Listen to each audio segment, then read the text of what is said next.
Hi everybody at 11th Delhi Shorts International Film Festival 2022.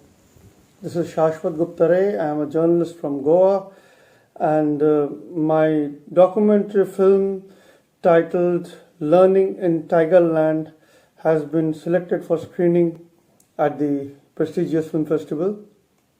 How did I come up with the idea for this documentary film? So, as I just introduced myself, that I am a journalist with more than 20 years of field experience, and we all know how last 2 years have been, especially 2020-21, how it has been totally rocked by Corona, and there are some places like in the famous Sundarbans, the islands which are also home to the country's Royal Bengal tiger population, and it has been also troubled by the series of cyclones like Amphan, Yash, and it has wreaked havoc in Sundarbans.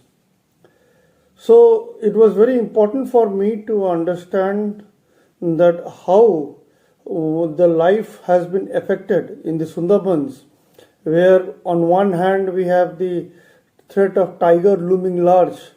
On the other hand, there has been the series of cyclones that have savaged the islands of Sundarbans on Bay of Bengal.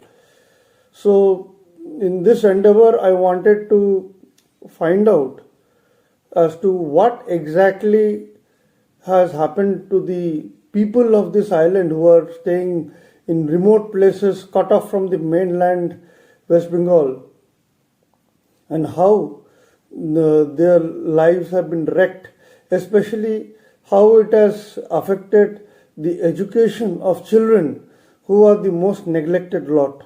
I had to travel numerous islands and find out people who could speak on this matter. Now they are inhabitants of islands who have hardly interacted with the mainstream media, and they are not very comfortable to come in front of camera to suddenly start speaking because they don't know me. So I had to take help of a local NGO and go about my work and ensure that this documentary is completed. So speaking about human and financial resources, managing human and financial resources, well, I didn't have any external source of funding. I had to spend money from my own pocket, on my own salary.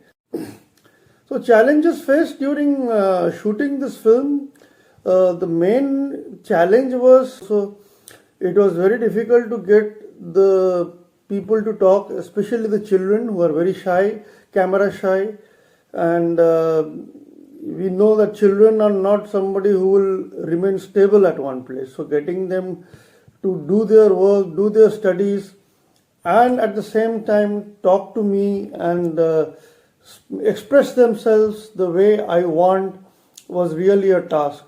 Apart from that, geographical location was very remote. There was no network there, and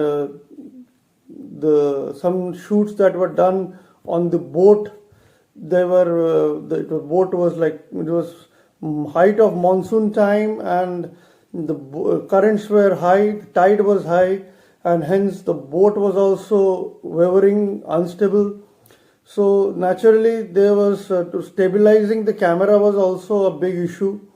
Sound was an issue because a lot of wind was blowing, there was water wave sound was there. So dealing with these challenges was there while shooting. So how different was the output from what was originally envisaged? Well, initially I thought, like every journalist thinks, that we will get a good negative story where we will show how people are suffering, children are suffering, and they are left to mercy of God and there's nobody to take care of them. But to my extreme surprise, I found that these children Despite all the hardships, the children are still determined to do their studies. The main objectives of these children is to alleviate their families from the abject poverty that they are in through getting themselves educated.